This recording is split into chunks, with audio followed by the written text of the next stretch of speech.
Bismillahirrahmanirrahim. Alhamdulillah wa'de masih diberi nikmat mugi-mugi saged ngaji istiqomah manfaat barokah fid dini wad dunya wal akhirah. Bismillahirrahmanirrahim. Qauluhu faslun utawi kikono fasal suci.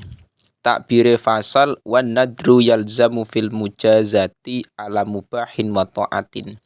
Bahas masalah nadar. Nadar di masyarakat kita itu terkadang terjadi. Nah, ketika nantinya seseorang nadar, maka apa yang harus dilakukan? Apakah membayar sumpah nadarnya atau bagaimana? Atau itu nanti akan dijelaskan. Qauluhu wa nazru utawi nadar. Iku yalzamu iku wajib apa nadar wajib mau fil mujazati ing dalem nadar mujazah.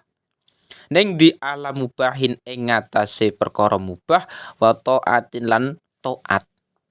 Artinya nazar iku hukumnya wajib dilakukan. Jadi ketika seseorang bernazar maka dia wajib melakukan nazar tersebut ketika nazarnya itu pada perkara yang mubah atau perkara yang taat.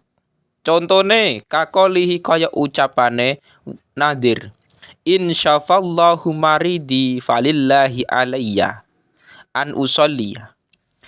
Insyafa lamun marasake sapa Allah marasna maridi ing lara ingsun. Lah nek marasna ngono mau jawabe in falillahi mongko iku tetep keduwe Allah alayya ing atase ingsun an usolli ya utawi yen to salat sapa ingsun. Jadi ketika seseorang mengucapkan nadir, orang yang nadar, insyafallahu maridi, jika Allah menyembuhkan penyakitku, maka saya akan bernadar sholat misalkan seperti itu, atau saya akan melakukan nadar sholat 2 rakaat misalkan. Nah, itu berarti nadarnya bisa dilakukan ketika memang itu adalah perkara taat. Nah, sholat kan taat mau. Au asuma utawa poso sapa ingsun, atau nadar yang poso misalkan, jika Allah menyembuhkan penyakitku maka saya akan berpuasa misalkan you mau. Nah, saya bernadar akan berpuasa. Lah itu berarti perkara taat boleh. Atau perkara sing mubah ya juga boleh. Au atasodaku utawa sodakoh sapa ingsun. Atau yang dinazarkan nantinya adalah sodakoh. Jika Allah menyembuhkan penyakitku maka saya akan bersodakoh. Juga boleh. Jadi nazar itu hanya bisa sah ketika perkara tersebut adalah perkara mubah dan perkara yang taat. Contohnya nadar sholat, nadar puasa, nadar sodakoh. Itu boleh mau. Tapi nadarnya itu bukan perkara sing iki. Nah, nanti akan dijelaskan. Lah nek ketika seseorang sudah bernadar mengucapkan demikian, apa yang harus dia lakukan? Wayal zamu hulan wajib hu ing nadir min dalika sangke mengkono-mengkono perkara kang dinadari mau apa ma perkara. Wayal zamulan wajib hu ing nadir apa main dalika samping mengkono-mengkono perkara kang dinazari apa ma perkara silai mayako engkang tumibo alaihi ing atase ma apa al ismu apa aran. Jadi artinya ngeten, ketika seseorang sudah mengucapkan tadi maka dia wajib melakukan apa yang sudah dinazari.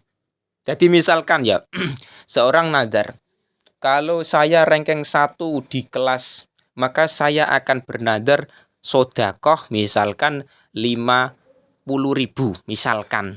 Maka ketika memang benar-benar sudah terpenuhi dia ranking 1, maka dia wajib melakukan nazarnya yoki sodakoh 50.000. Karena nadarnya perkara yang baik. Jadi kebolehan tersebut memang ada hubungan masalah sodakoh mau. Kan perkara bukan maksiat, gak masalah. Atau misalkan nazar, kalau saya hari ini misalkan dapat mobil misalkan. Kalau saya hari ini dapat mobil dari orang tua saya, maka saya akan bersodakoh misalkan 1 juta. Boleh, boleh. Atau nadarnya hubungan masalah sholat. Kalau saya hari ini sembuh, maka saya akan sholat 2 rakaat misalkan. Bisa. Yang penting perkara mubah atau perkara taat. Itu enggak masalah. Dan wajib dilakukan apa yang telah dinazari tadi. Ya.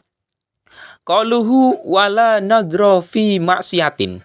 Ketika nazar tersebut maksiat bagaimana? Boleh atau tidak? Wala nadrolan ora ana nadar iku maujud fi maksiatin ing dalem maksiat. Jadi nazar iku tidak sah. Tidak sah ayan akidu layan akidu dalam syara'i. Layan akidu nazruha dalam syara'i iku tidak sah nazar sing maksiat.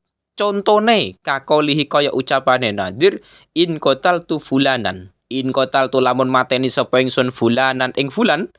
Falillahi mongko iku tetep kedue Allah alaiya ing atase ingsun kada utahe mengkene. Nadar misalkan nadar sing membunuh misalkan. Itu enggak boleh. Nah, jadi intinya apa? Ketika seseorang nadar, misalkan kalau saya membunuh si Zaid, maka saya akan memberikan sesuatu ini misalkan atau saya akan sholat, ya, maka tidak boleh.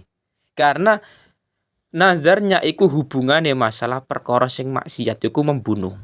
Jadi nek saya bisa membunuh ini maka saya akan begini. Lah iku tidak boleh. Nah, membunuh kan termasuk perkara sing maksiat dilarang. Contohnya misalkan lagi tidak membunuh, misalkan mencuri. Kalau saya bisa mencuri mobilnya si Zaid, maka saya akan begini. Saya bernadar akan begini. Lah, iku tidak boleh. Karena apa? Membunuh, mencopet atau memaling atau dan lain-lain itu tidak diperbolehkan karena itu hubungan maksiat. Jadi nazar itu tidak sah ketika yang dinadarnya adalah perkara maksiat. Dan perkara mubah gak masalah iki mau. Qauluhu wala yalzamu lan ora tetep apa an-nazru apa nadar. Ora tetep mau ala tarki mubahin ing ngatasé ninggal perkara mubah. Tapi juga nazar nantinya ailayan akidu dalam syariat. Tidak sah juga nazar untuk meninggalkan perkara mubah. Jadi nek nadare kok untuk meninggalkan perkara mubah, maka tidak diperbolehkan.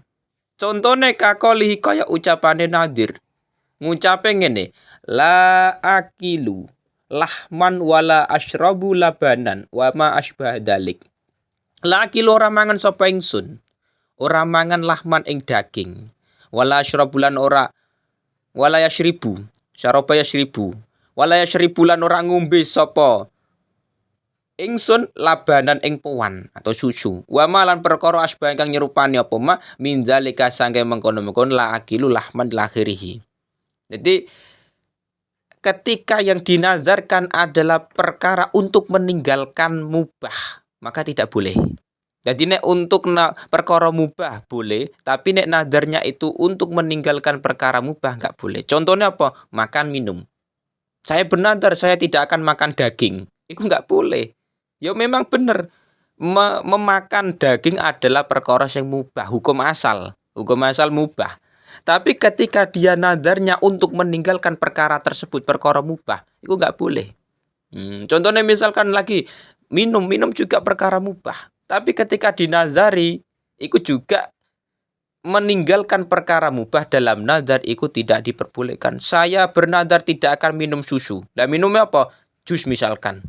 Nah itu tidak boleh. Karena apa? Yang dinazari adalah meninggalkan perkara mubah. Jadi nek sampai nazar, maka nazarlah untuk perkara sing taat, mau puasa atau apalah, atau perkara sing mubah. Boleh-boleh saja. Saya bernazar akan puasa berapa hari misalkan. Saya bernazar akan melakukan sholat ini misalkan. Enggak masalah. Itu nazar. Boleh-boleh saja. Yang penting bukan perkara maksiat atau bukan perkara yang meninggalkan mubah. Kalau meninggalkan mubah lah itu yang bermasalah nantinya.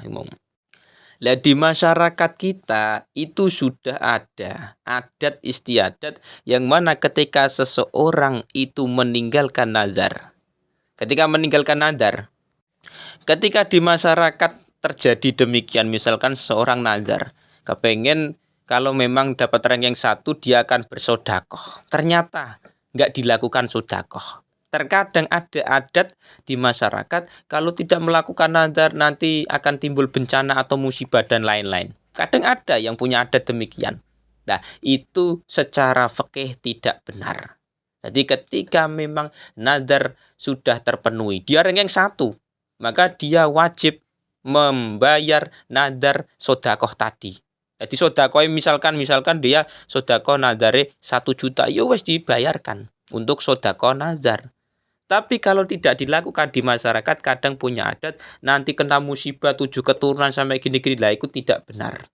Jadi yang paling benar adalah ketika nazar itu tidak dilakukan, maka bisa diganti dengan kafaroh. Nah, ini di dalam syariat ada.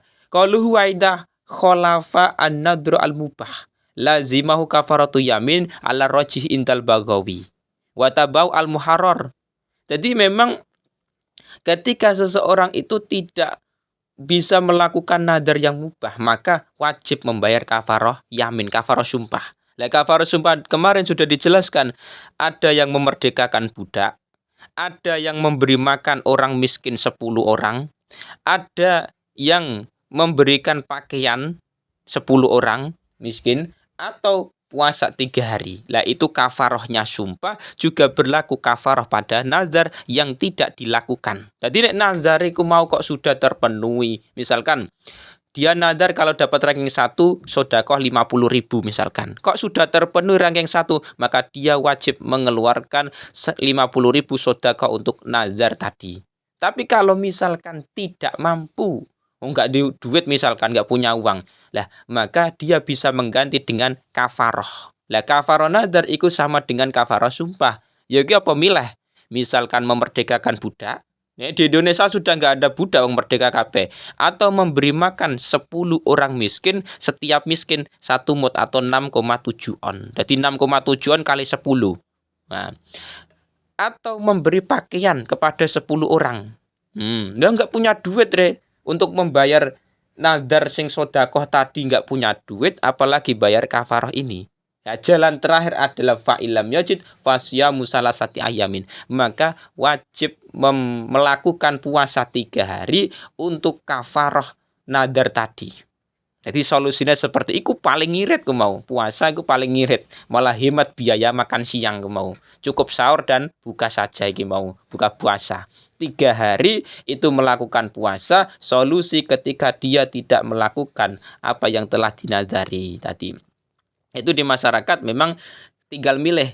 Kalau ini secara fikih, ketika memang sudah terpenuhi maka dia wajib melakukan apa yang telah dinazarkan. Tetapi kalau memang tidak bisa melakukan, maka solusinya adalah membayar kafaroh. Dan kafaroh nazar itu sama dengan kafaroh sumpah, yaitu apa? Memerdekakan budak atau memberi makan 10 orang miskin, setiap miskin adalah 6,7 on, atau memberikan 10 pakaian kepada 10 orang. Atau sing jalan terakhir adalah puasa 3 hari.